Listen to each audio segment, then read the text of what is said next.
El título de la charla del día de hoy es Integrando enfoques predictivos ágiles y mixtos en proyectos de desarrollo de software.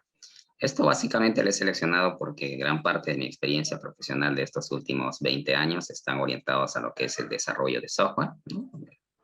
Desempeño diferentes cargos, tanto en el ámbito académico como en el ámbito también empresarial. Entonces, el objetivo de compartir con ustedes esta charla es intercambiar puntos de vista, compartir algunas experiencias históricas, intermedias y también actuales, ya que el día de hoy justamente tengo gestionando un aproximado de 6 proyectos en cartera y espero que sea de su agrado. Bien, eh, comencemos. Bueno, mi nombre es Aristis Novoa Arbildo, de hecho que gracias a que es un total, tengo allí las certificaciones, en este caso la certificación máxima otorgada por el BID, y bueno, y otras certificaciones complementarias internacionales también que no le he puesto, pero que digamos las más relevantes son estas, las que están orientados a la charla del día de hoy. ¿Bien? Como agenda tenemos una breve introducción, básicamente son las ideas core, los conceptos core de la sesión. Una particularidad de lo que son los proyectos de desarrollo de software. Probablemente haya colegas que son de la misma especialidad o especialidades afines. Sin embargo, voy a tratar de contextualizar algunas de las particularidades especiales que lo vivo a día en lo que respecta a proyectos de desarrollo de software. Pero básicamente dentro del software también hay categorías, ¿no? Software orientado a lo que es software empresarial, es decir, no aplicaciones, por decirlo, informáticas como las apps o los videojuegos, juegos, entre otras aplicaciones especializadas, sino software de gestión empresarial, RPs, aplicaciones desarrolladas a la medida, ¿no? de los requerimientos del cliente. Contextualizar también un poco de lo que son los enfoques predictivos, los enfoques ágiles, los enfoques mixtos, y la idea es compartir algunas experiencias de cómo integrar estos dependiendo de la naturaleza del proyecto que tengamos a cargo. Muy importante para el éxito de los proyectos de desarrollo de software tiene que ver la definición de los requerimientos, lo vamos a tipificar. Algunos componentes que lo vengo categorizado, algunos que son específicos de proyecto de desarrollo de software y otros que son transversales, comunes a cualquier tipo de proyecto, pero que en este caso tenemos que integrarlo de forma tal que podamos gestionar adecuadamente el proyecto en curso. Y algunas alternativas de desarrollo que la vengo ejecutando. Algunas dependen mucho de la tipificación de los contratos, del tipo de proyecto que tenemos a cargo, y otros que, bueno, son bastante, digamos, escasas, por no decirlo de alguna manera, pero que dependiendo de las barreras que implican integrar estos, básicamente, enfoques ágiles, podemos hacer que estos vayan siendo de manera más recurrente, más viable y pues los objetivos a largo plazo se puedan concretar de una mejor manera.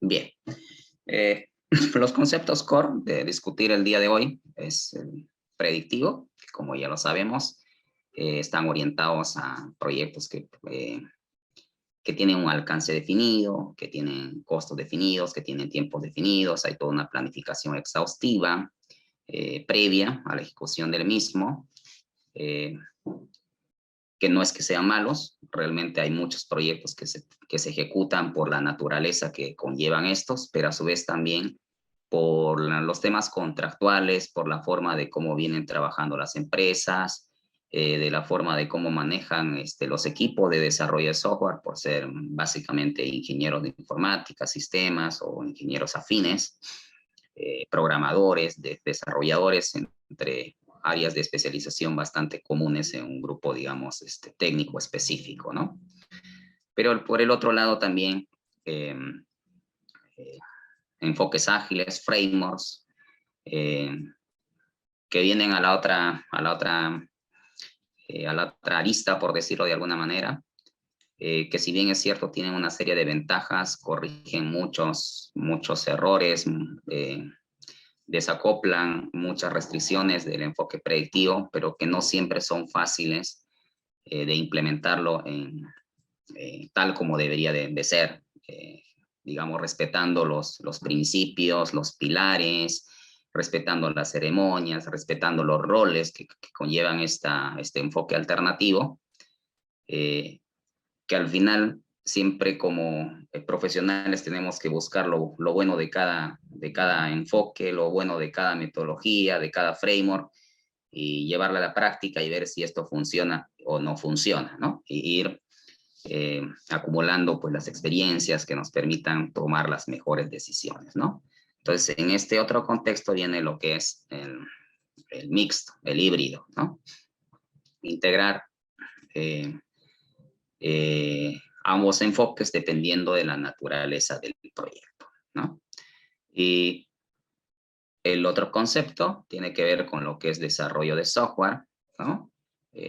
Porque un proyecto de infraestructura es totalmente diferente de repente a un proyecto de rediseño organizacional o un proyecto de lanzar una nueva línea de negocios, lanzar un nuevo producto, un nuevo servicio, ¿no? Cada proyecto, por definición propia, es único, ¿no? Y al ser único, tenemos el reto de utilizar las mejores buenas prácticas disponibles, la experiencia del gestor, la experiencia del equipo, de los diferentes involucrados, los stakeholders, y entre otros actores que van a conllevar al éxito o al fracaso del proyecto, ¿no? Entonces, aquí lo que quiero precisar es algo netamente relacionado de lo que es, desde mi punto de vista, lo que es el desarrollo de software, ¿no?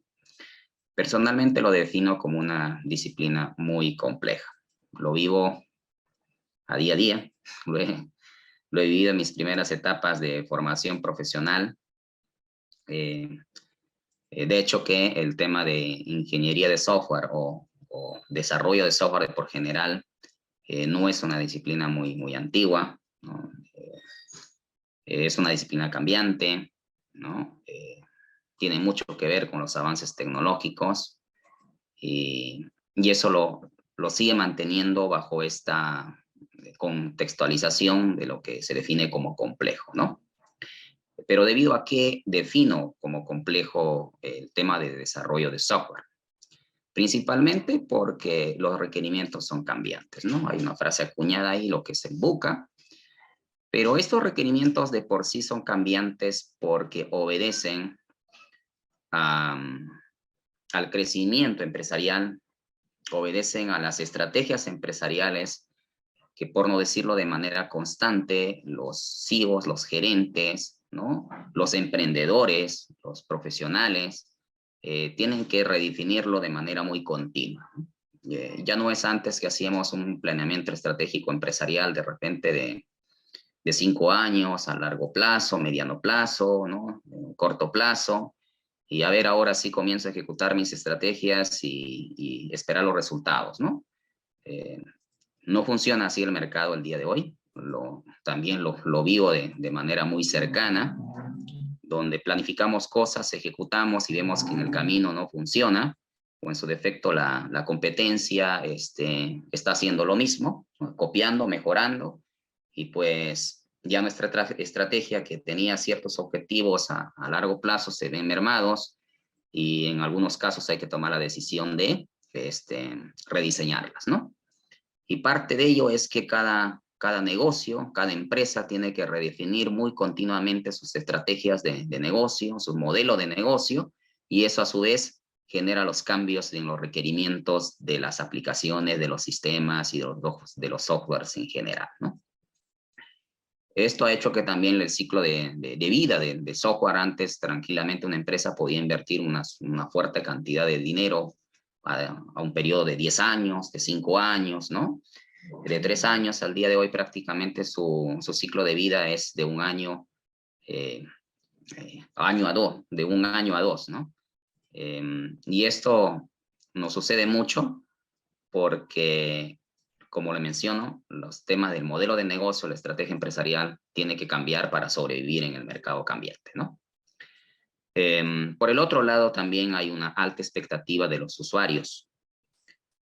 Esto porque gran parte de los usuarios directos de lo que es el uso de las aplicaciones informáticas, del software, pues tienen accesos a plataformas muy robustas, eh, muy perfeccionadas, por decirlo, ¿no? Hacemos uso extensivo del WhatsApp, hacemos extensivo de las redes sociales, plataformas disponibles en línea, gratuitas, que tienen un montón de funcionalidades, ¿no?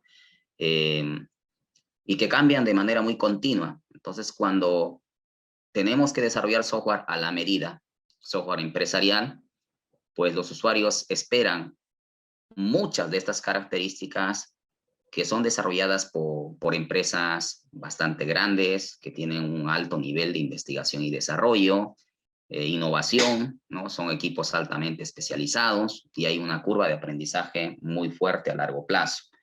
Entonces, el competir con estas empresas top, ¿no? En innovación tecnológica, en desarrollo de software especializado, es bastante complicado, ¿no? Por consiguiente, las expectativas de los usuarios son bien altas, además de cambiantes, ¿no? El siguiente es la obsolescencia tecnológica, ¿no? Me ha sucedido mucho desde hace algunos años atrás, probablemente el año 2012, cuando se comenzó a desarrollar un sistema RP, ¿no?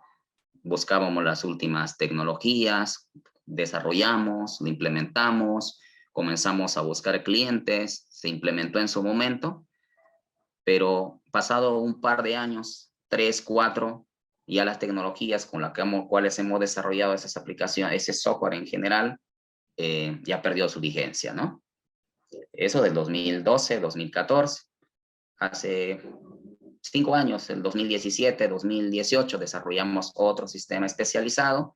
Al día de hoy, cuando nos vamos a exponer a nuestros clientes sobre los productos que tenemos, pues lo primero que nos preguntan son las características tecnológicas para poder justamente contrarrestar este tema de lo que es la obsolescencia tecnológica, ¿no? Entonces, se puede reutilizar el producto, el negocio, la automatización de los procesos, pero por su naturaleza, el tema de la obsolescencia tecnológica es implícito en cualquier aplicación informática. Por lo tanto, se tiene que volver a desarrollar, se tiene que volver a innovar, se tiene que volver a diseñar de nuevo esta solución tecnológica, ¿no? Otro factor importante también aquí son las competencias técnicas, ¿no? Por su naturaleza, el software requiere mucha especialización de diferentes roles. Y esto conlleva a una especialización, aun cuando podamos hablar de repente orientándonos al equipo ágil, donde todos tienen que saber de todo, ¿no? En la vida práctica esto es un poco complicado porque los equipos son altamente especializados si queremos garantizar un producto de la calidad, y en algunos casos los clientes también exigen los perfiles especializados y que, bueno, obviamente que son caros, ¿no? Son caros y dentro de la estructura de costos del proyecto, pues generan esta, digamos, reducción del margen de rentabilidad que podríamos estar hablando en el proyecto, ¿no? Son escasos y caros, ¿no? Y bueno, como cualquier profesional, siempre se especializa, siempre se certifica, siempre busca una actualización tecnológica para poder justamente tener estas competencias técnicas, ¿no? Y en algunos casos, inclusive las empresas, pues, lo que van a hacer es competir, ¿no? Para poder captar estos recursos altamente capacitados y poder generar una competencia directa en el mercado, ¿no? Sumado a ello, viene el tema de las competencias blandas, ¿no?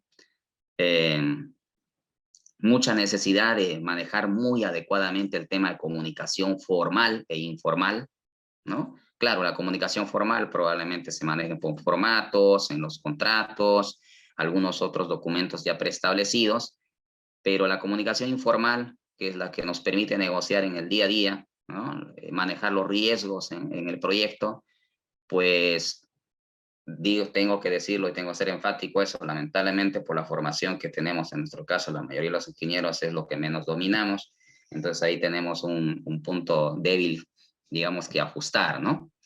Entonces, se requiere mucho de esta comunicación informal, ¿no? El tema de la negociación al margen de que querramos o no, digamos, firmar un contrato, ganar la buena pro de un concurso, de consultoría o algo por el estilo, pues la negociación se da en todas las fases del proyecto, ¿no? Todos los días, por decirlo de alguna manera, ¿no?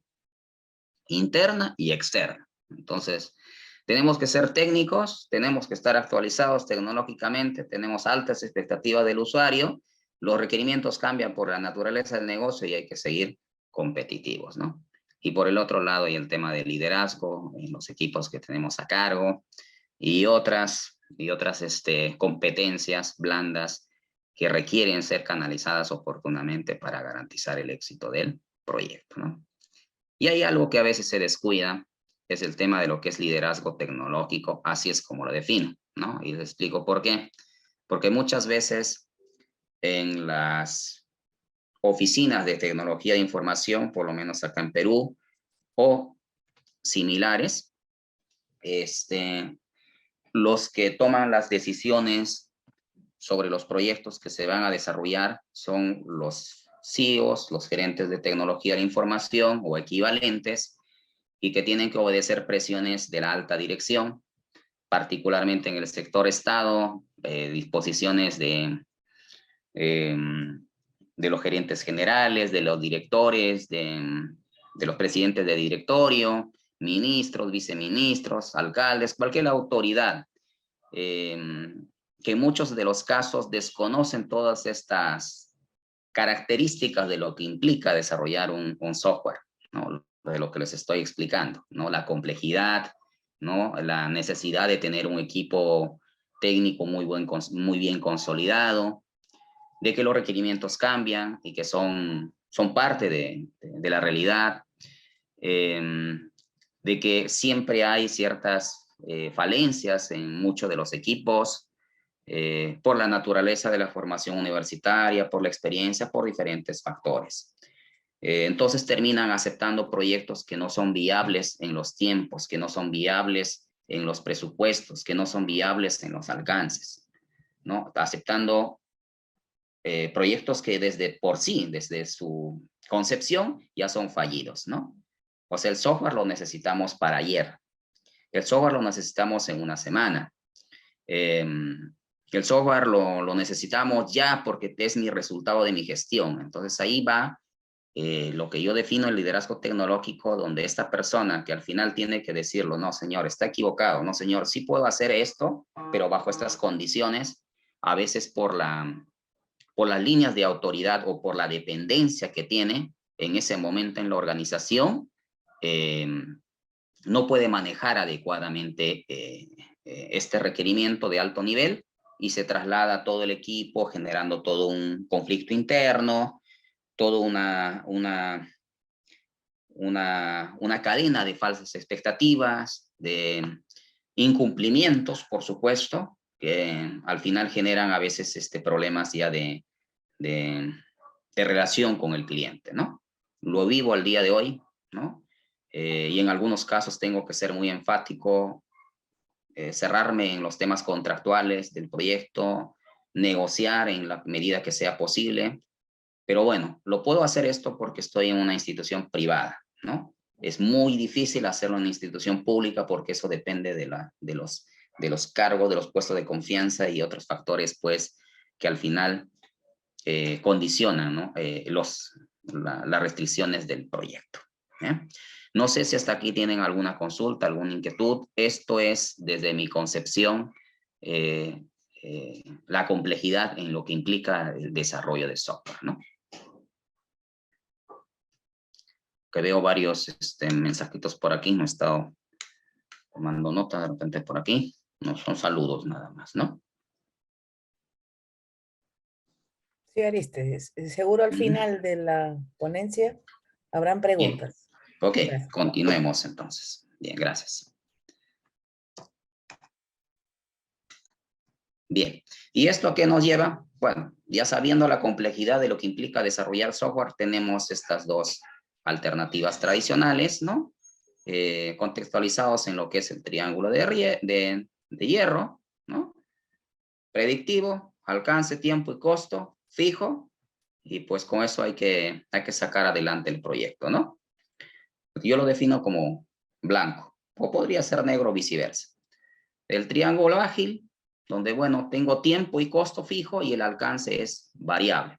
Pero en teoría es variable porque siempre los gerentes generales, siempre los dueños de los procesos, siempre las autoridades, de todas maneras, necesitan tener definido un alcance, ¿no? De todas maneras, es rarísimo, por lo menos en los proyectos en los cuales yo me desempeño, que el alcance esté suelto, ¿no?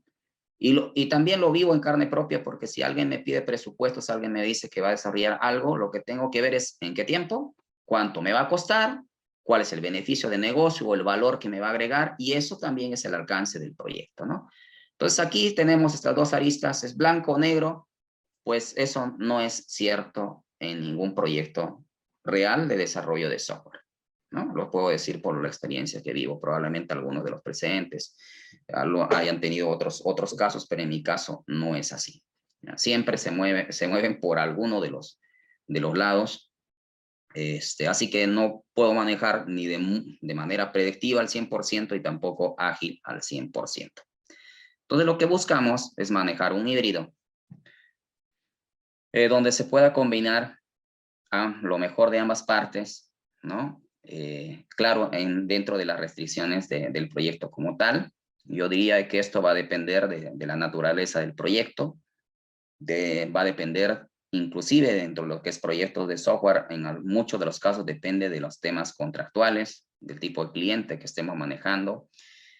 Como le mencioné, un cliente privado, es más fácil manejar de manera ágil los proyectos. Un cliente del sector público, por los temas contractuales, es menos aplicable el enfoque ágil, aun cuando las organizaciones están intentando aplicar este enfoque, les cuesta porque hay una serie de barreras restrictivas, básicamente en el tema contractual, en el tema cultural, en el tema también de organización de los equipos internos, por toda la estructura orgánica, el manual de organización y funciones, los procesos establecidos a nivel institucional.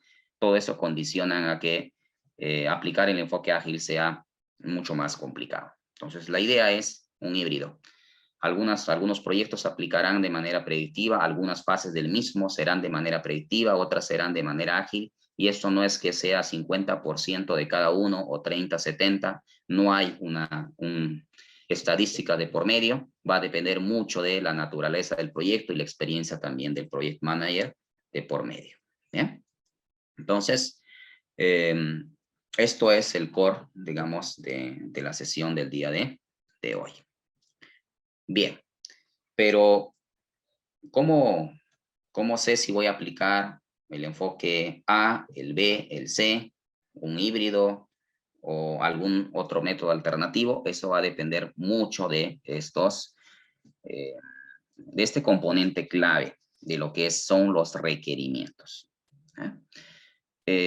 Cuando hablamos de desarrollo de software, hablamos de dos tipos de requerimientos de manera muy convencional, muy común. Siempre hablamos de los requerimientos funcionales y siempre hablamos de los requerimientos técnicos, ¿ya? Los requerimientos funcionales son lo que esperan los usuarios finales, ¿no? Que haga la aplicación informática. Generalmente los usuarios pueden ser profesores, médicos, abogados, ingenieros. Rarísimo es que haya otro ingeniero informático, otro ingeniero de software, digamos, que sea un usuario de esta aplicación. Son pocas las veces donde me ha tocado gestionar proyectos de esta naturaleza. Entonces, generalmente mis clientes son, como le menciono, abogados en el sector gobierno, profesores, médicos en el sector hospitalario, ingenieros de diferentes naturalezas, de repente en lo que es sector transporte, sector comunicaciones, operaciones, profesionales o no profesionales, siempre son usuarios que están en la otra, digamos, en el otro contexto de lo que es la especialidad, y lo que esperan que es el software funcione, ¿no? Cómo lo hagas, con qué tecnología lo hagas, esto es indistinto, ¿no? es el producto final, listo para usar, y eso es lo que yo necesito, ¿no? Claro, con los atributos de calidad respectivos. Por el otro lado viene el componente de lo que es requerimientos técnicos. Yo siempre esto menciono en mis reuniones de trabajo, pues lo que es técnico, somos ingenieros, somos técnicos, así que este es nuestro ámbito de competencia. Generalmente no me preocupa, porque como sea, ¿no? Buscaremos los especialistas, haremos todo el esfuerzo de cumplir con estos requerimientos técnicos, pero donde no podemos tener este control es sobre los requerimientos funcionales, ya que eso depende del negocio, depende de los procesos que se van a automatizar, depende de las expectativas de los usuarios y depende también, por supuesto, muy importante, del conocimiento que tiene el usuario del proceso que se va a automatizar. Entonces, he allí un usuario que, por ejemplo, va a automatizar una sala de operaciones en un hospital, pues si es un médico, si es el jefe de la sala de operaciones, sabe todos los detalles, lo que se requiere o lo que no se requiere para poder hacer alguna aplicación informática que pueda automatizar este proceso, por decirlo, que controle las intervenciones quirúrgicas en un hospital, ¿no? Es imposible que sea un maestro, es imposible que sea un ingeniero industrial o no lo sea un administrador porque no conoce todos los indicadores que esto implican poner en blanco y negro como requerimientos para poder automatizar. Entonces ahí es muy importante la especialización del usuario, que generalmente es el dueño del proceso. Es muy común considerar estos dos requerimientos. Lo he vivido en mis años de formación universitaria, académica, pero también me he dado cuenta de que hay otros requerimientos que están en el tintero que también conllevan al éxito o al fracaso del proyecto, dependiendo qué es lo que se defina como éxito. Personalmente, para mi caso, incluyendo el equipo que trabajo, o los equipos que trabajo, siempre definimos como que la meta está cumplida en un proyecto de desarrollo de software cuando el software está en producción, cuando este software ya lo están utilizando los usuarios finales. Mientras tanto, no hemos cumplido la meta por más que hayamos entregado a tiempo, por más que hayamos cobrado, por más que hayamos cumplido con los requerimientos funcionales, técnicos y de cualquier naturaleza, inclusive por más que contemos con la conformidad del mismo. Pero, ¿de qué depende? De que el software ya está hecho, el software ya hace lo que tiene que hacer, tiene todos los requerimientos técnicos. Los requerimientos técnicos básicamente son los tiempos de respuesta que tiene que ejecutarse en un browser, por decirle, un navegador, ¿no? No sé, un Google Chrome, un Firefox, que el tiempo de respuesta tiene que ser de tantos segundos, que tiene que funcionar en un smartphone, en una tablet. Son requerimientos técnicos, ¿no? Que de repente, inclusive al día de hoy, justamente tengo un proyecto donde el portal tiene que ser accesible para personas con discapacidad, es decir, que tienen problemas, por ejemplo, con la visión, ¿no? O con el tacto, con el oído, ¿no? Entonces son requerimientos técnicos, hasta cierto nivel se pueden cumplir con ellos. Pero muchas veces no se puede pasar a producción porque implican cambios en los procesos de la organización, ¿no? Pues antes se hacía de esta forma y ahora los usuarios lo van a hacer a través de un portal, a través de una aplicación informática, y todo eso tiene que estar normado y aprobado. En las instituciones del sector gobierno se tienen que establecer las famosas directivas, circulares. En algunos casos esto requieren de cambios de más alto nivel, de repente un cambio en el reglamento de operaciones, en el reglamento de atención al cliente. Inclusive esto podría depender hasta de una ley, ¿no? Que me ha sucedido personalmente aquí hace unos años atrás en el Ministerio de Economía y Finanzas, cuando teníamos que ver una mejoras en el sistema de programación multianual. Teníamos que hacer cambios en la ley, pues ya es mucho más complicado de gestionar estos cambios normativos. O a veces hay que esperar. Me ha sucedido en 2 clientes que hemos tenido que esperar aproximadamente 1 año y más para que se oficialice la directiva para que ahora todos los procesos, todos los trámites que se realizan en esta institución del sector gobierno se puedan hacer a través de la casilla electrónica.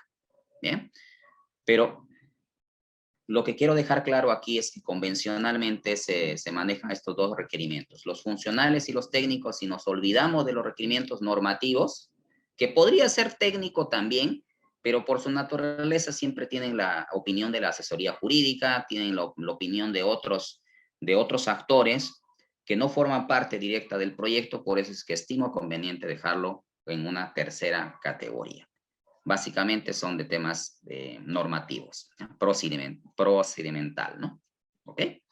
Bien, teniendo estos requerimientos, o cómo hago para tenerlas, estos requerimientos, si es que quiero manejar un proyecto de software como usuario o como consultor, depende de cuál sea el rol que asumen esto. Bien, me voy a poner en ambas posiciones. Creo que la primera es como usuario, ¿ya?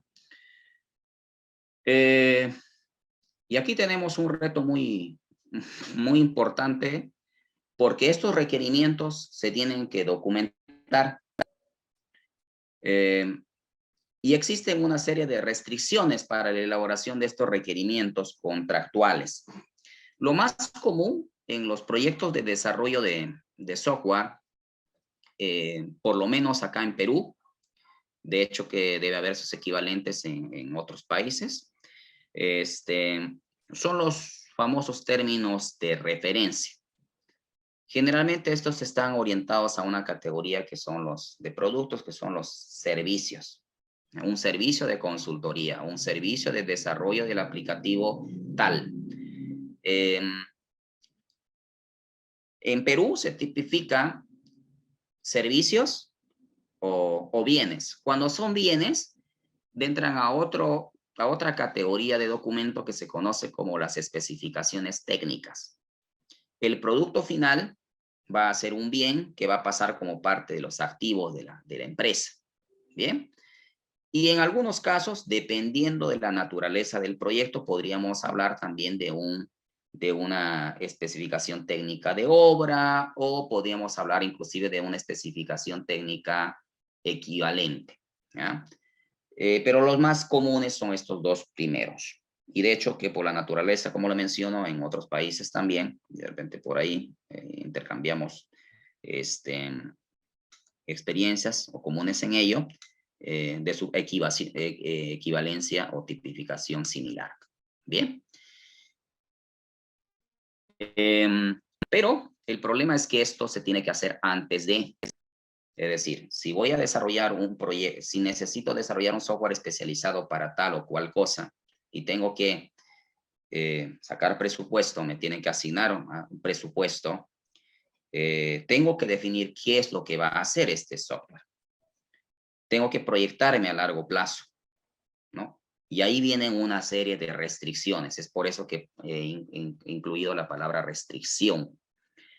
Por más años que tengamos, por más experiencias que tengamos, siempre estos documentos cambian en el tiempo. Siempre cambian, ¿eh? Y tenemos restricciones adicionales que lo vamos a ver a continuación, que son inherentes a un proyecto de desarrollo de software. En algunos casos, falta precisión en los requerimientos. Y esto se presta a muchas interpretaciones. Y lamentablemente todos los proyectos que son de 4, de 5 meses hacia arriba, hablando de tiempos, todos los proyectos que sobrepasan un presupuesto de 300,000, de $500,000 hacia arriba, en lo que son proyectos de desarrollo de software, siempre van a ser imprecisos. Porque si hacemos que estos requerimientos sean muy detallados, pues serían tomos de tomos los requerimientos, ¿no? Pero como cambian, se quedan obsoletos. O si se olvidaron de algún requerimiento en particular, no está, no se atiende. Entonces ya se genera problemas de cumplimiento de expectativas y de alcances del proyecto. Entonces, esto hace que los requerimientos sean de alto nivel. No hay otra. Los clientes, para cubrirse, lo dejan de alto nivel. Las empresas consultoras de desarrollo de software saben que esos requerimientos son de alto nivel, por lo tanto se tienen que aterrizar lo más temprano posible. A eso se suma el cambio de los requerimientos que ya les mencioné. Pues como se estuvo pensando en este proyecto el año pasado, imagínense que se estuviera pensando de una aplicación informática antes del COVID. Con el COVID ya cambió. Y después del COVID cambió. Siempre va a cambiar. Entonces, esto ya es una restricción muy común. La experiencia en este caso no de desarrollo de software. Más bien hablaría de experiencia en elaborar estos documentos. ¿Qué poner, qué no poner? ¿Qué lenguaje utilizar? ¿Qué plantillas utilizar? Porque si alguien que no tiene experiencia en elaborar estos tipos de documentos va a elaborar un término de referencia de desarrollo de un software, lo más probable es que esté mal hecho. Lo más probable. Por consiguiente, ya puso en riesgo el proyecto. ¿Y esto por qué? Principalmente porque cada proyecto de desarrollo de software es único, salvo que se tenga que adquirir un software ya hecho, disponible en el mercado, pero aún así tenemos que tener una tabla de requerimientos para ver si calza o no calza.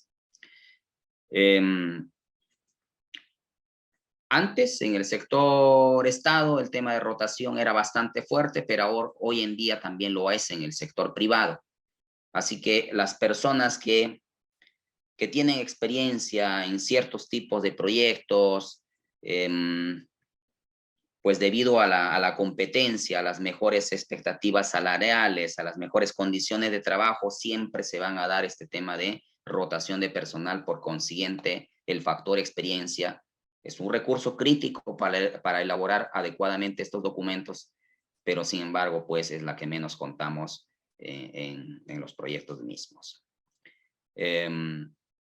Y bueno, aun cuando las buenas prácticas de gestión de proyectos siempre nos dicen que hay que documentar las lecciones aprendidas, pues muchas veces estas lecciones aprendidas no son documentadas adecuadamente, o en su defecto a veces ni siquiera se hacen, o si se hacen, en muchos de los casos en la entrega de cargos simplemente quedan como un documento más, no es un documento vivo, y hay mucha pérdida de conocimiento. Por consiguiente, siempre se comienza a hacer desde cero, por decirlo de alguna manera, los nuevos documentos, ¿no? Entonces, ahí, pues, este factor experiencia se convierte en un recurso clave. Otro de los factores es que estos documentos siempre se vuelven obsoletos. Sumados a ellos, ¿por qué? Porque en algunos de los casos hay que incluir componentes tecnológicos. Me sucedió en un proyecto hace probablemente unos 6 años atrás, donde estábamos desarrollando un software integrado para gestionar proyectos de desarrollo de unas infraestructuras a nivel nacional acá en Perú, y obviamente que eran financiados en su momento por el SNIP, hoy en día invierte.pe. Y ahí pues hay que pasar por una serie de fases de un proyecto de inversión pública hasta obtener un código de idea, hasta obtener un código de proyecto y a ver si después obtenemos el presupuesto. Entonces hay que hacer mucho trabajo documentario previo, ¿no? Estudios de factibilidad, y finalmente hay que aterrizar estos documentos, pero pasa por una serie de revisiones. Mientras se van revisando, mientras se van aprobando, sucede que ya se desactivó o se desactualizó el proyecto, hay que volver a actualizarlo, y mientras tanto, las tecnologías que pusimos en su momento, hace un año atrás, ya no, las empresas tecnológicas, en este caso me sucedió con unos servidores de base de datos, pues ya la empresa misma lo había desactivado. O sea, pongo unas características técnicas de un servidor, ¿no? Hace un año atrás, cuando ya se tiene que aprobar el proyecto, se revisan las especificaciones y ahora esas características técnicas de ese equipo ya no están.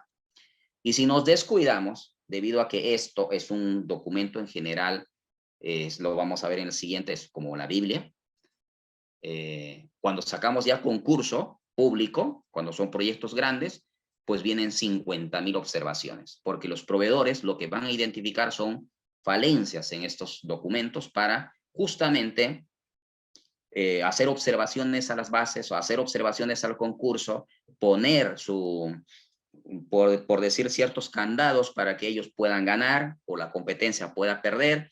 Entonces se viene toda una serie de,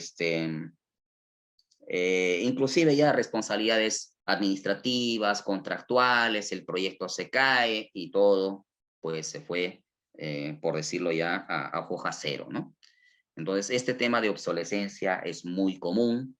Conforme los proyectos sean más grandes y los plazos sean más grandes, los proyectos sean más ambiciosos, pues este factor se vuelve muy, muy álgido. Como lo mencioné, los cambios de prioridades se van a dar, en particular cuando hablamos de gestiones. Entra un nuevo director a una nueva oficina en una empresa, dicen, no, esta aplicación era de la gestión anterior y yo voy a desarrollar la mía, de acuerdo a mis requerimientos, de acuerdo a mi estrategia. Pero sucede mientras está desarrollando, también viene un cambio de gestión, se lo cambian y ahora el proyecto de nuevo quedó en foja cero. Entonces falta mucha continuidad en una política integral de lo que sería la automatización de los procesos de una institución o de una empresa. Y esto se ve de manera muy común en el sector público, ¿no? El cambio de prioridades. En las empresas privadas por rediseño de las estrategias de negocio. Bien.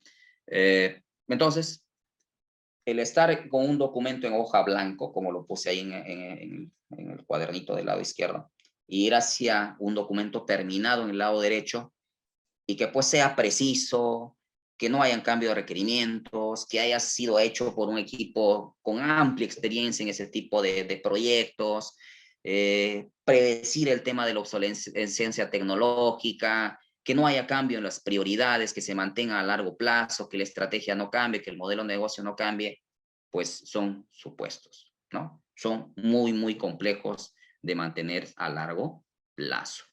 Bien. Entonces, sumado a ello, viene de que estos documentos se convierten como la Biblia. Lo paso con mi equipo y pues realmente si nos descuidamos de leer bien estos documentos, pues entregamos el producto y nos observan, ¿no? Nos penalizan, porque ya en este documento pues ya está definido el alcance del proyecto, están los tiempos en los cuales se tiene que entregar. En el sector Estado los tiempos son muy, muy críticos. Exactamente el día 20, no lo sé, en estos días tengo 3 proyectos que tengo que entregar, 3 entregables, perdón. Es el día viernes a las 4:30 en el cliente A, porque su mesa de partes virtual cierra a las 4:30. En el otro cliente cierra a las 5 de la tarde.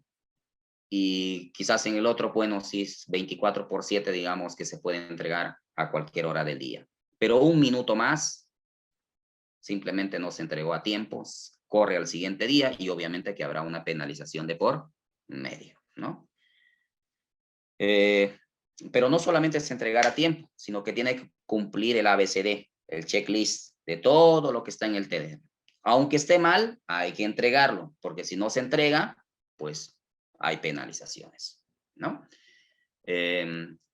Si los nombres son incorrectos en los entregables, no importa igual, aun cuando el contenido sea exactamente igual. Entonces, no indistintamente de la religión que podríamos tener acá, espero no ofender a los participantes, pues es la Biblia, ¿no? Y hay que leerlo letra por letra, ítem por ítem, porque si no está en el entregable específico, de repente está en los objetivos, si no está en el objetivo, está en el alcance, en alguna parte está, en algunos casos podría estar hasta con letra chiquita, ¿no?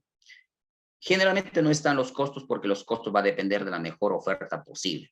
Ya los costos se formalizan en el contrato. Se tiene que cumplir sí o sí. Y allí también viene la experiencia en algunos equipos de desarrollo de software donde no leen adecuadamente los términos de referencia, o a veces también nos descuidamos de una cláusula adicional que pusieron en el contrato, ¿no? O algún otro documento complementario, pues nos podría llevar también a una penalización en el proyecto, y cualquier proyecto de desarrollo de software penalizado, pues no sirve de experiencia empresarial, significa que hay un desacuerdo entre ambas partes y pues finalmente no es un éxito del mismo, ¿no? ¿Okay? Entonces, cualquiera que sea la naturaleza, si es un servicio, es un producto o un mixto de ellos, estos documentos forman parte medular de los alcances contractuales del proyecto, ¿no? Sin embargo, a veces la gente que no tiene experiencia en manejar proyectos de esta naturaleza descuida, ¿no? Descuida o quieren agregar más cosas, quitar cosas, justificar cosas, entonces ya viene un problema interpretativo y contractual de por medio. Bien, a ver, sigamos. ¿Y a qué nos lleva esto de que tenemos que cumplir a pie de la letra con estos documentos que forman parte de las especificaciones de los requerimientos de un determinado proyecto de software?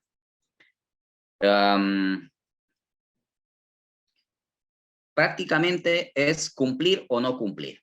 Si cumplo, puedo estar bien, y si no cumplo, también puedo estar bien. O sea, es algo probablemente contraproducente e interpretativo, pero esa es la realidad. Si no cumplo, hay una penalización de por medio. Entonces, para que no me penalicen y tengo que cumplir con los alcances del proyecto de desarrollo de software, en muchos de los casos tengo que atender cosas que no están bien definidas o cosas que ya cambiaron, ¿no? Y no necesariamente es que cambien en la etapa inicial del proyecto, que bueno, sería así, se reasignan recursos, se rediseña las actividades y bueno, se cumple. En muchos de los casos estos cambian en el transcurso de la ejecución del mismo, ¿no? O se precisan en etapas posteriores al mismo. Entonces, esto ya genera sobrecostos en el proyecto. Y esto a nivel de alta dirección, pues genera problemas en la rentabilidad del mismo, ¿no? Si no cumplo, no solamente es que me penalicen, en muchos de los casos se pueden ejecutar cartas fianzas, y estas cartas fianzas es dinero congelado probablemente de préstamos, ¿no? Que comprometen la rentabilidad del mismo, y pues cuando estas cartas fianzas se ejecutan, pues no solamente hay un problema de relación contractual con el cliente, sino que hay una pérdida económica de por medio, ¿no? Si cumplo o no cumplo, y sucede que en ambas posiciones de la balanza le he puesto daña la relación. Si no cumplo, daño la relación con el cliente porque el usuario está esperando una funcionalidad y esa funcionalidad no está en el TDR. Pero claro, como no está, y hace un momento hablábamos de que la TDR es como la Biblia, lo que está ahí está dentro del alcance y lo que no está, no está dentro del alcance y punto. Entonces, pues me rijo a los términos de referencia o las especificaciones técnicas y punto. No me vas a penalizar, no me vas a ejecutar una carta de fianza. Estoy cumpliendo con lo que me has pedido. Pero el cliente está inconforme porque no está consiguiendo lo que él espera como parte de esa inversión, ¿no? Con ese proyecto de ejecución como tal. Pero por el otro lado, viene el que cumples con el TDR, pero también por cumplir con el TDR, puedes estar también dañando la relación con el cliente. ¿Qué me sucedió? Ya que me vas a observar, o más adelante hay auditorías, porque lamentablemente es eso, muchos de estos proyectos son sujetos a auditoría, y en las auditorías, básicamente el proveedor casi no juega un rol muy importante, sino más bien es por qué dieron conformidad, por qué cerraron este proyecto, si es que aquí había una funcionalidad y no se atendió, o sucede que te pusieron una funcionalidad adicional que no estaba en el TDR. Hay un favoritismo, porque todo se paga o todo se tiene que explicar, entonces también termina dañando la relación. Entonces es bastante complicado manejar estos temas adecuadamente en lo que respecta a los requerimientos, ¿no? Su cumplimiento también, generalmente, y eso ya es natural, que no cumple las expectativas del cliente. Pocos son con los clientes que, que nos van a decir a nosotros como consultores, como empresas de desarrollo de software, es correcto, señor, hagamos lo que está en los términos de referencia, más bien vamos a identificar estos como requerimientos adicionales y lo vemos en una segunda fase. Cerremos este proyecto como está y vamos a trabajar en la segunda fase. No, siempre van a buscar de que se haga esas funcionalidades adicionales porque lamentablemente lo necesitan. A veces sin esas funcionalidades el software no sirve, pero el tema viene, ¿se va a hacer? ¿No se va a hacer? Se agrega una adenda.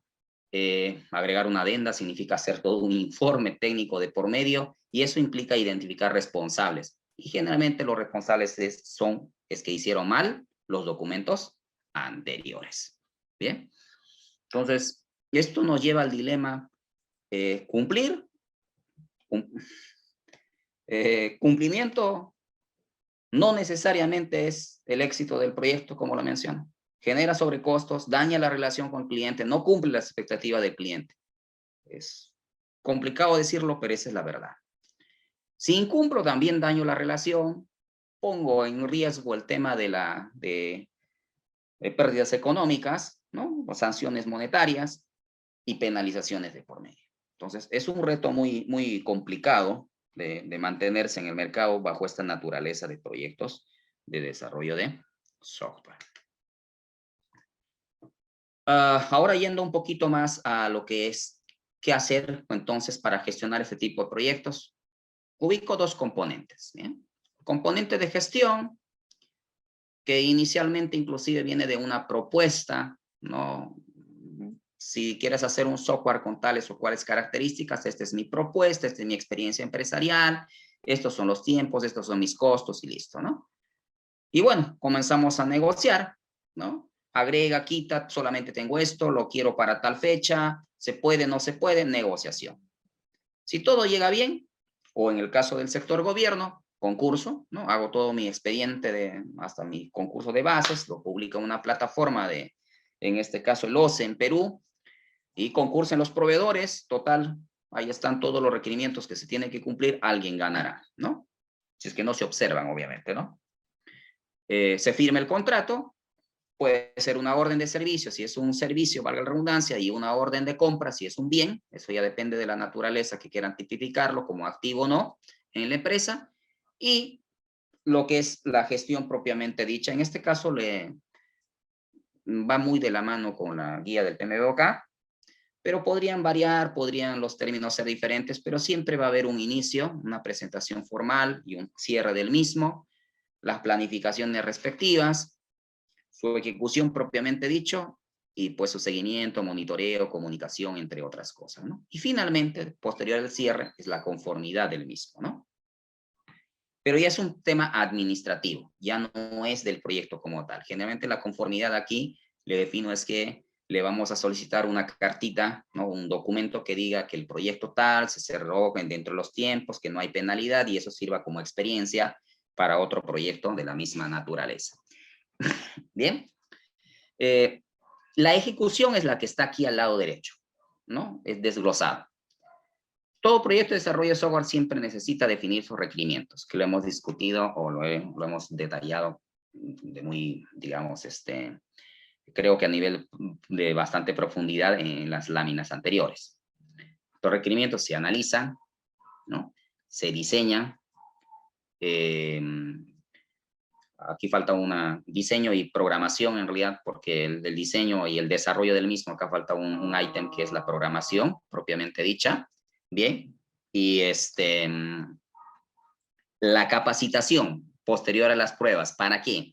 Para que el usuario pueda estar capacitado, entrenado, conozca cómo funciona este software y lo pueda utilizar adecuadamente, pueda maximizar el uso de estas funcionalidades ya como una herramienta de trabajo, ¿no? Porque la idea de tener software empresarial es eso, que le sirva para automatizar sus procesos manuales, le sirva como herramienta de trabajo en sus labores diarias, ¿no? Entonces, esto ya es producto de la puesta en producción y finalmente siempre hay inquietudes, siempre hay dudas, es natural que el software tenga un proceso de maduración, que generalmente son 3 meses posteriores a la puesta en producción. Hay bugs, que son una especie de incidencias, o también mejoras pequeñas que se tienen que hacer, ajustes, con la finalidad de garantizar el uso del software.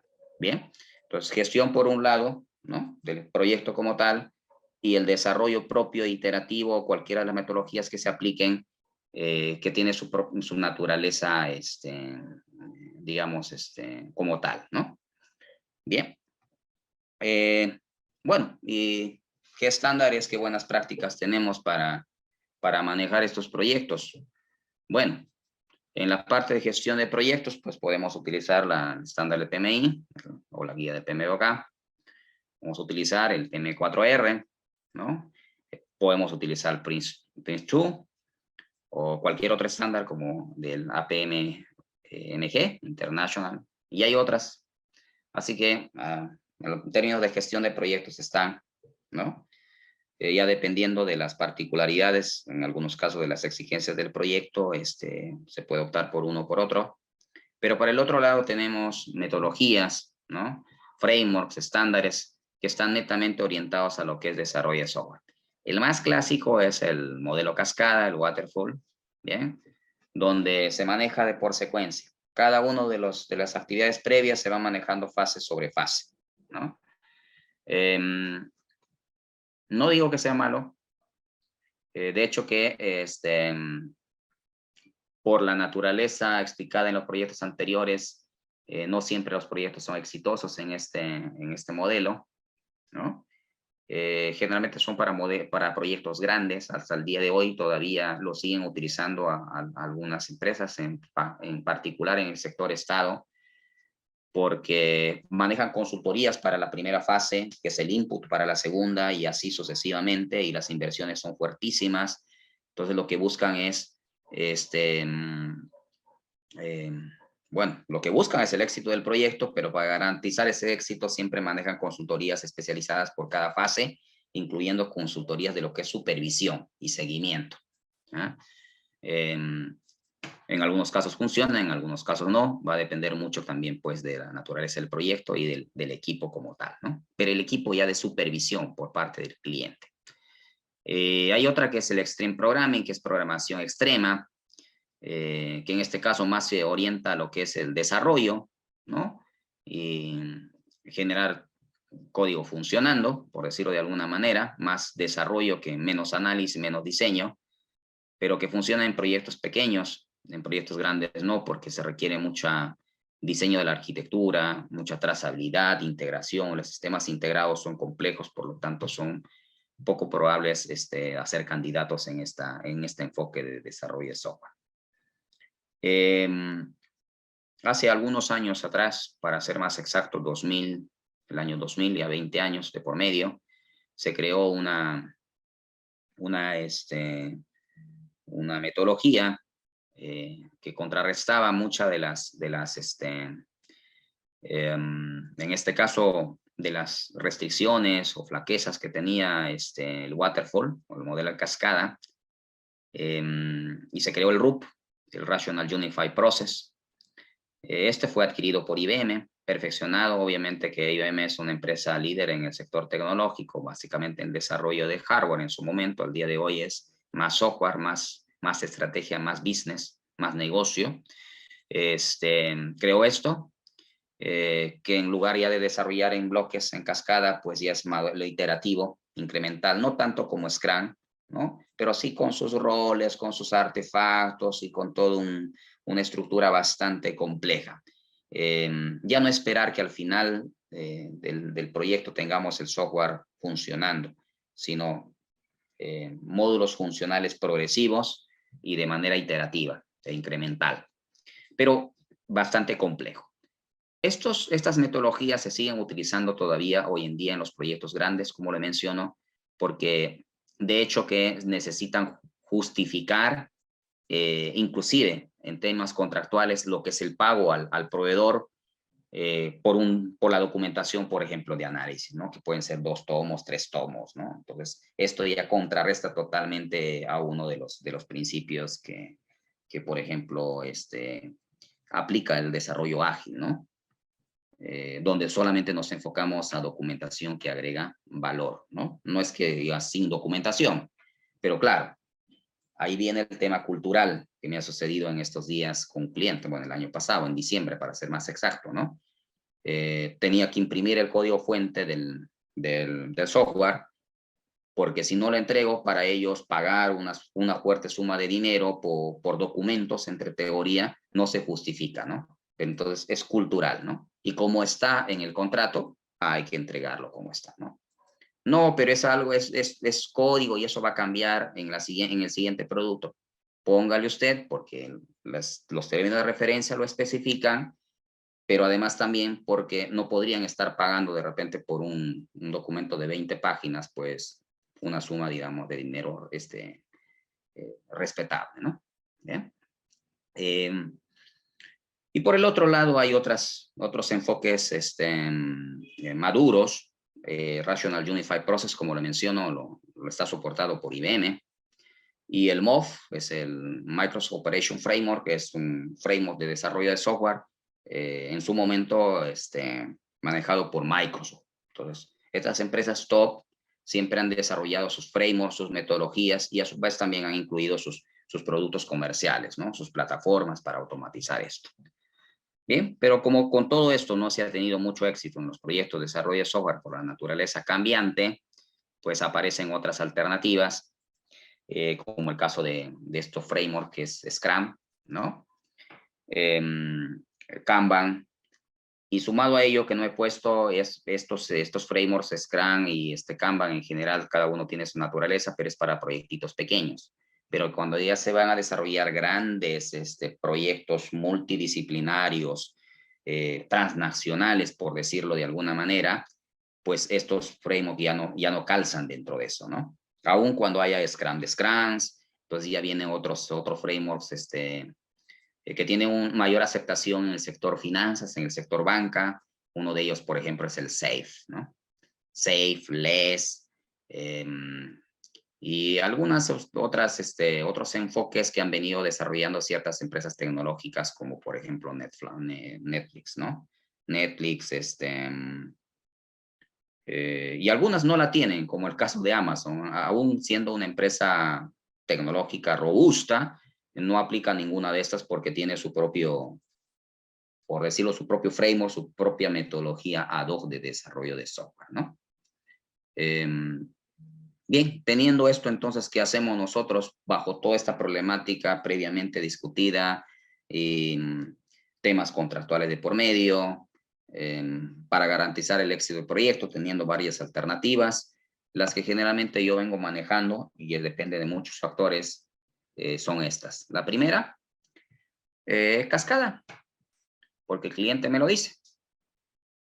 Y además el cliente dice, no me comiences a hacer desarrollo de software mientras yo no te apruebe los requerimientos. Y para aprobar esos requerimientos son files, o sea, son 500 páginas, tomos de tomos, la tienen que leer mensajitos por mensajitos, tiene que respetar los estándares de la institución, porque la institución tiene una metodología de desarrollo de software ad hoc, ninguna de estas, o probablemente alguna de ellas, pero tiene su propia metodología, tiene sus propios formatos, quién lo debe firmar, quién lo debe aprobar, qué debe decir en el objetivo, en el alcance, todo eso está, y si no está en mi formato, no te lo apruebo, te lo observo, ¿no? Así que, primer entregable, primer producto, son los requerimientos funcionales, aplicando la metodología, digamos, aplicando RUP, se me ocurre. O podrían ser los requerimientos funcionales también aplicando Scrum, porque son historias de usuario y épicas. Y listo. Y eso te lo pago. Eso lo tiene que aprobar el área usuaria para saber si exactamente es lo que quiere. Pero probablemente adicional a ello también me pidan un BPM, ¿no? Un proceso del antes y el después. Lo que ellos estimen conveniente lo van a poner ahí, ¿no? De igual, una segunda fase viene el diseño. Mira, antes que programes, me vas a hacer los prototipos. Yo voy a tener que revisar los prototipos, las pantallitas de dónde van, a dónde pican, cuál va a ser mi reporte, todo eso. y eso me lo apruebas. Realmente a nosotros, o a mí personalmente como profesional en lo que es desarrollo, me conviene, porque una vez que tenga los requerimientos, eso es lo que atienda. No hay más ni menos. Una vez que tenga las pantallas, hay 10 pantallas con 10 campitos arriba, abajo, con sus botoncitos respectivos, eso es lo que se atiende, ni más ni menos. Y van pagando. No, al final, dependiendo de la madurez del equipo de desarrollo, madurez y experiencia también de la empresa, o organización o área funcional de la empresa, en haber participado en proyectos previos de desarrollo de software, va a ser exitoso. Y lo es. Bien. Pero, como lo menciono, depende de experiencia de ambos factores, de la empresa consultora y también de la unidad funcional, en este caso, o el cliente. Se pagan por productos que no son terminados, no hay software funcionando aquí, pero define muy bien en blanco y negro los requerimientos del software. El siguiente es el que más uso, ¿ya? Generalmente participo mucho en proyectos del sector público, entonces tengo que concursar, ¿no? Ya sea en proyectos, digamos, de concurso público o sí, menor cuantía, mayor cuantía, de acuerdo a sus tipificaciones, entonces ahí están los tiempos. 90 días, 3 productos, 30 días cada uno, o el primer producto es tu plan de trabajo, eso no te pago, eso se entrega a los 5 días calendarios, el siguiente es el módulo A y B, ¿no? Generalmente en ese caso ya no es que documento de análisis, por decirlo, raro a diferencia de esto. Acá sí, se acepta documentos, acá no. Documentos, pero más el primer módulo funcionando, o el segundo módulo funcionando. ¿Cuánto te pago? 30%. Digamos que si sean, no sé, voy a hablar de 100,000 soles, pues 30,000 soles por el primer módulo funcionando los primeros 30 días.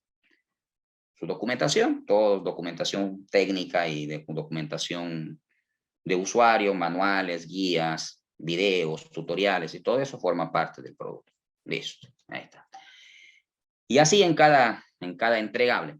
Esto se presta sí para aplicar Scrum, ¿no? Pero ¿por qué se puede aplicar? Porque en realidad el espacio que nos definen generalmente no exceden, digamos, los estándares de las 4 semanas o en algunos como Scrum Study que lo define pues hasta 6 semanas, pero bueno, estamos dentro de las 4 semanas como escala de tiempo.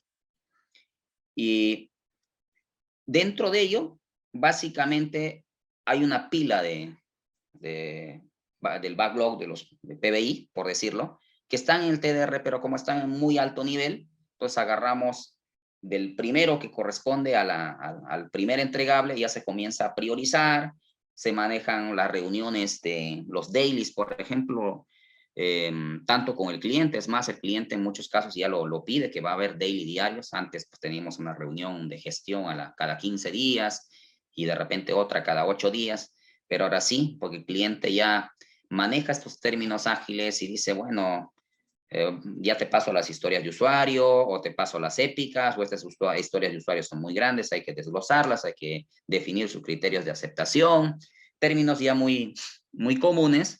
Pero para llegar a esto, el cliente ha tenido que aplicar Scrum, ha tenido que tener capacitaciones, no cuenta con los profesionales que ya cuentan con sus diferentes roles, un Scrum Master, un Product Owner, ¿okay? Un equipo de desarrollo. Bien, en este caso se puede aplicar. Entonces, y es el que nosotros aplicamos cuando el proyecto nos lo permite. Les tenemos como producto mínimo viable ese modulito con toda esa documentación y pues trabajamos nuestros dailies, trabajamos nuestra sprint, ¿no? Trabajamos nuestra demostración del producto, aunque en realidad hay demostraciones 2 veces por semana, reuniones de avances, que lo llamamos así, no es que al final tenga mi producto mínimo viable, a los 30 días no.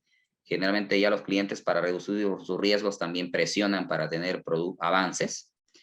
Y bueno, y finalmente se cierra el entregable en esos 30 días y se paga por ese por ese producto, ¿no? O en su defecto se observa, se da un plazo, pero eso ya compromete pues a los plazos del siguiente entregable, que en términos de desarrollo de software se conoce como deuda técnica, ¿no? Bien, es el más aplicable. Esto aplica para proyectos grandes, ¿ya? Empresas un poco más tradicionales, para empresas que ya comenzaron a trabajar con Scrum, pero donde ya tienen el lenguaje, ya conocen de lo que es una épica, una historia de usuario, ya saben que hay los dailies, que digamos que hay un producto mínimo viable, no esperan que el producto esté terminado, o sea, sus expectativas no son muy altas porque saben que va a ir aterrizando en el camino, ¿no? A la fecha máxima del proyecto.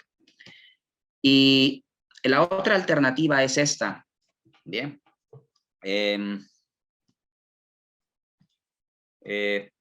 Donde en muchos de los casos los clientes nos dicen, mira, necesito desarrollar un sistema integrado para tal cosa, un Excel de muy alto nivel, entonces quiere muchas cosas, pero no tiene experiencia en desarrollo de proyectos de esta naturaleza. A veces le recomiendan ciertas empresas, ciertos profesionales que puedan ayudarles en aterrizar esto. ¿Qué es lo que hacemos? Pues allí sí se presta mucho para manejar este tema de Scrum. Bueno, para un mes, para 15 días, para 45 días, para X días, de todo lo que tienes, te puedo hacer esta partecita, ¿no? Por prioridades. Esto te va a costar tanto y si estás de acuerdo, comenzamos a trabajar. Pero es por el producto mínimo viable. O sea, no te voy a entregar la aplicación terminada, no nos vamos a demorar un mes, 90 días, 3 meses, 4 meses, no. Es lo que podemos hacer en este tiempo y en este presupuesto. ¿Estás de acuerdo? Sí, vamos. ¿No estás de acuerdo? No pasó nada. Pero va a depender de todos los, digamos, de todo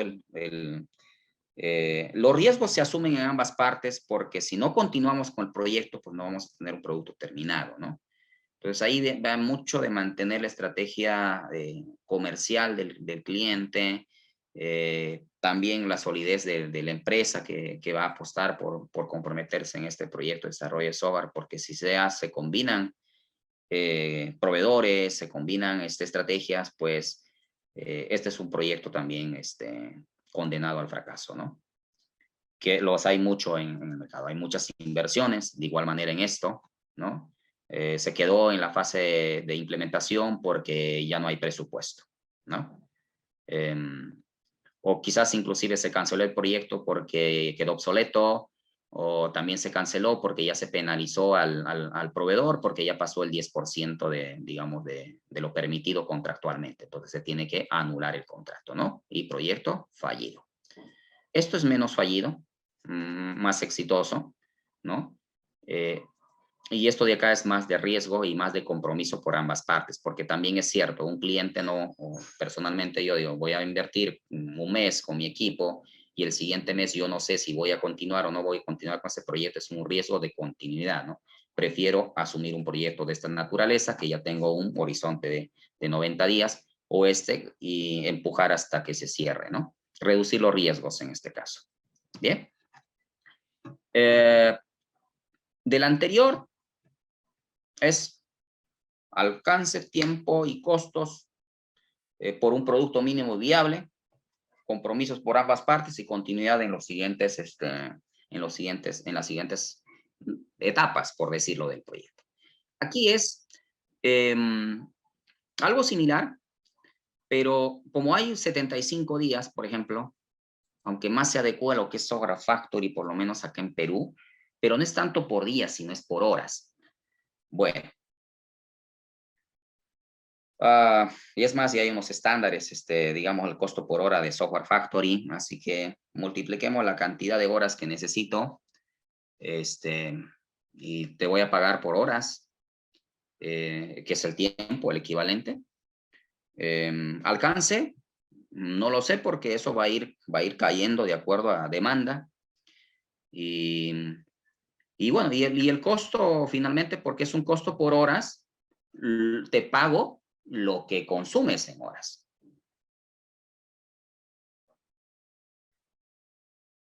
Claro, siempre hay una bolsa de horas y sobre eso se negocia. Cuando es un software factory, a veces hay actividades que comprometen mucho la parte, digamos, inicial y de cierre del proyecto, porque hay una fase preoperativa, que es todo el tema de, digamos, de conocer el negocio, conocer la empresa, el equipo que se tiene que ir armando, que va a atender ese cliente, esa línea de negocio, podríamos llamarlo así. Pero también cuando se va a terminar el tema contractual del mismo, también igual va a haber una fase de cierre que ya no está orientada a lo que es producir software, sino ya a cerrar el proyecto, a liberar los recursos, a realizar el cierre formal del mismo. En ese caso, pues se pueden trabajar con sprints dentro de las semanas que se estimen conveniente para cumplir con los estándares, y lo que queda se pueden manejar como sprints parciales y de igual manera cumplir con el tema contractual, ¿no? Esto a algunas empresas sí les permite ir generando funcionalidades, ya no estar revisando el término de referencia, ya no estar negociando ni por uno ni por otro.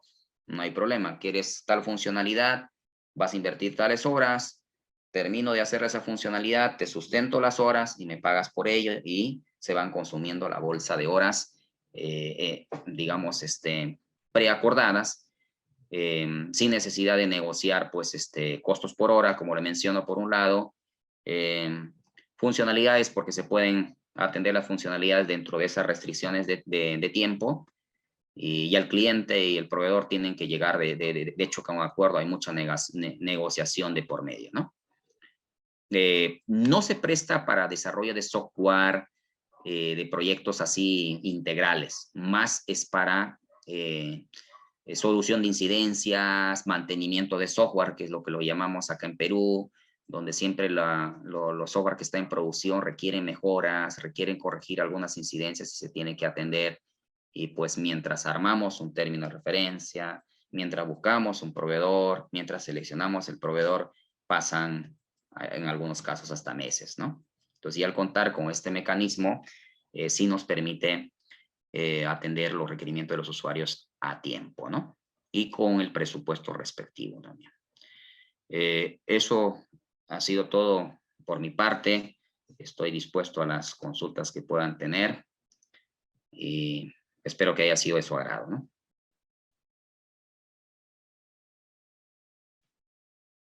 Claro que sí, Aristides, muchas gracias por el tema tan interesante realmente. Esto acá te paso con Eddie. Realmente que es Gracias. muy buena presentación, Aristides, te felicito, sobre todo porque tiene mucha relación con los proyectos que se hacen aquí en Perú, los proyectos de software, todo el procedimiento que se sigue cuando se da un contrato, el cumplimiento de los TDR, la forma como se debe enfocar de manera ágil. Más bien, vamos a ver si alguna persona de la comunidad tiene alguna pregunta, por favor. Ustedes tienen ahorita el micrófono abierto para hacer preguntas en este momento. ¿Qué les parece? Pueden levantar la mano.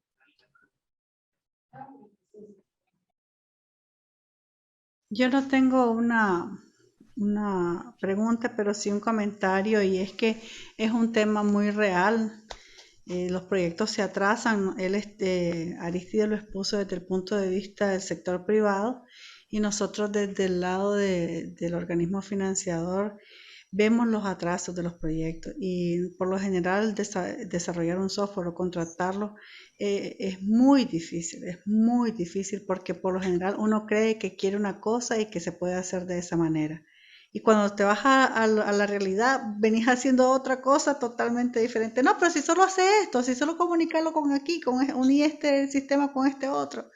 Y eso no es así. Entonces, por lo general viene siendo la parte medular del proyecto, porque nunca termina, ¿no? Nunca se logra poner de acuerdo un montón de gente, y entre más gente participa es peor.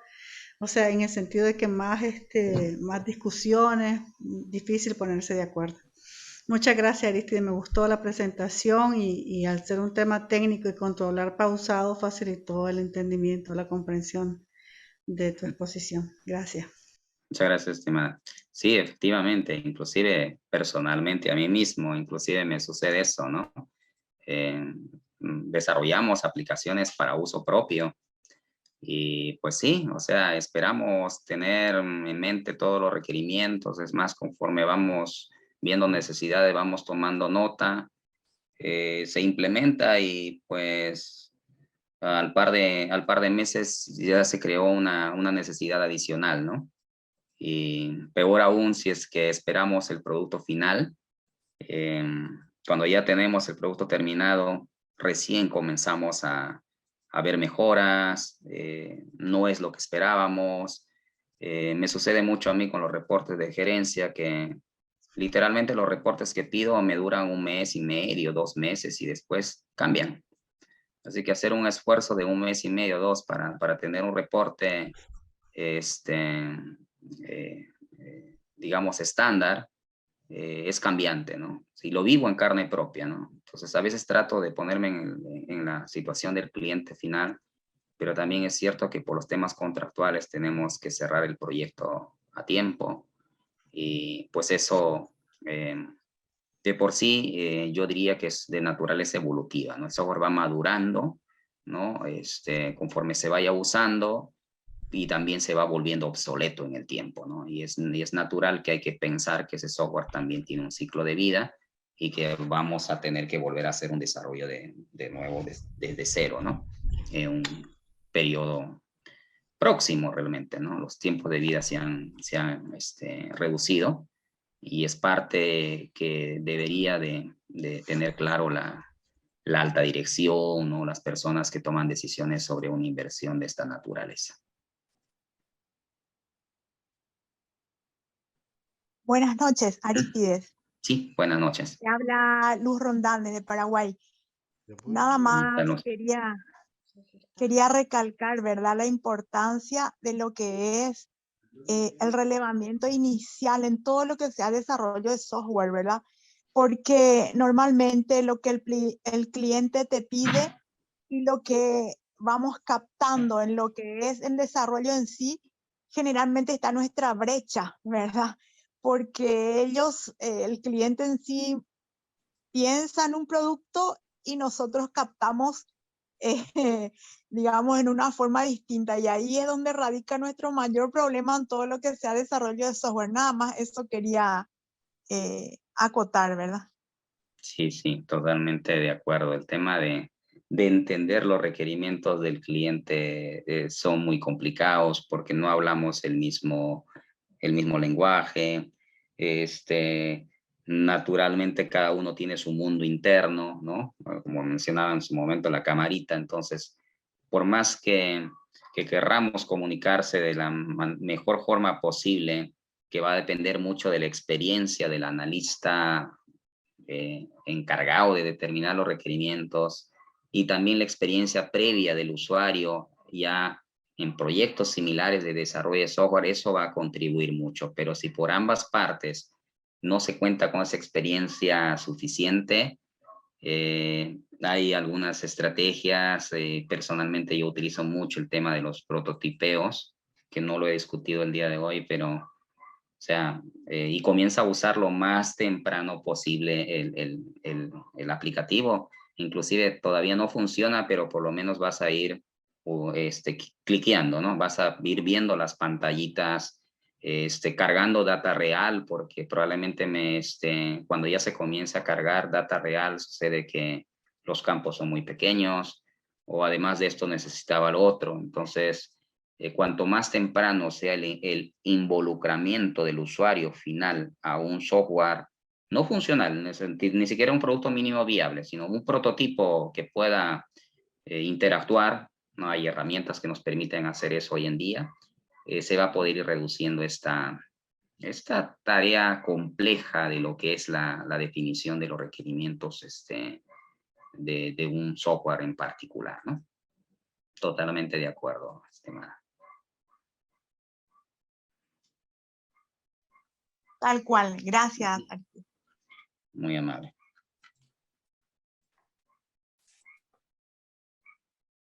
Excelente presentación, amigo Aristides. Creo que, no sé si acá hay una consulta, dice buenas noches con todos, Sí, una consulta Amparito. para Aristides. Sí, Amparito, el tema sí. 4R. Mira, Amparito, a ver, buenas noches. Te soy sincero, lo que he utilizado son algunas de las matrices, básicamente la matriz de comunicación, la matriz de riesgos y el tema de descomponer, ¿no? Es decir, para un poco manejar la ETD de alto nivel, ¿no? Y ya sobre un componente específico armar una especie de un proyecto en particular, ¿no? Pero así al aplicar, digamos, las 7 matrices en blanco y negro, no. Tampoco en esta otra metodología de el Prince2, ¿no? Que cuento por ahí con una certificación en ella, donde se manejan por stage. Entonces yo tengo mi proyecto, planifico y vengo mi primera ejecución y los resultados de esta primera ejecución me dicen a mí si es que voy a ir o no a la siguiente. Y si cancelo, no es que el proyecto no fue exitoso, simplemente se quedó ahí y claro, pero como tiene orientado un producto funcional en ese stage, en esa etapa, el proyecto terminó, ¿no? Y es condicional, ¿no? La continuidad del proyecto es condicional stage por stage, ¿no? Y en el caso del PMI,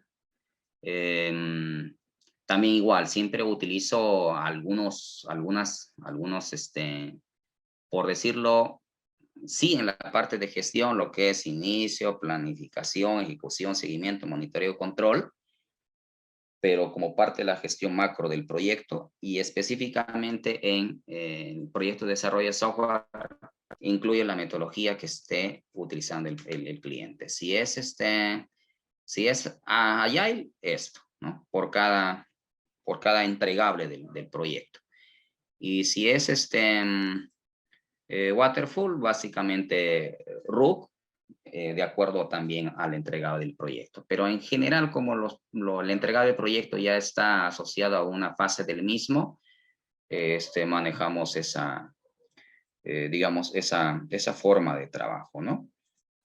Siempre lo que trato de buscar en cualquier metodología, en cualquier framework de trabajo es, digamos, utilizar lo más importante y relevante posible para ese proyecto en particular. En algunos casos, probar, ¿no? ¿Qué tanto me funciona en eso?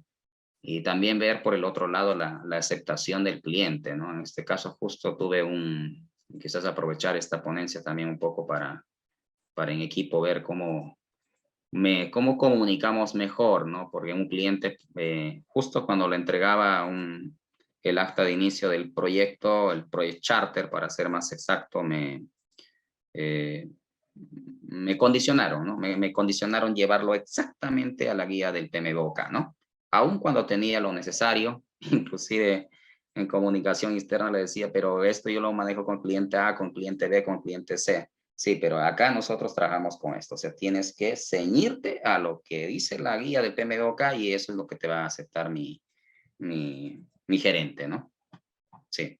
Y en algunos casos lo manejo más como un documento interno que para el cliente contractual, ya que bueno, en los términos de referencia, en las especificaciones técnicas, generalmente las instituciones con las cuales trabajo ya tienen su propia metodología de desarrollo, con sus propios formatos, así que hay que cumplir con ello. Entonces, un poco complicado utilizar otros documentos alternativos o complementarios, porque muchas veces no lo aceptan, sino más bien piden explicaciones más adicionales, informes complementarios, entonces se convierte más en un riesgo que en un valor agregado, ¿no? Hablando de clientes públicos, en clientes privados sí es mucho más manejable, ¿no?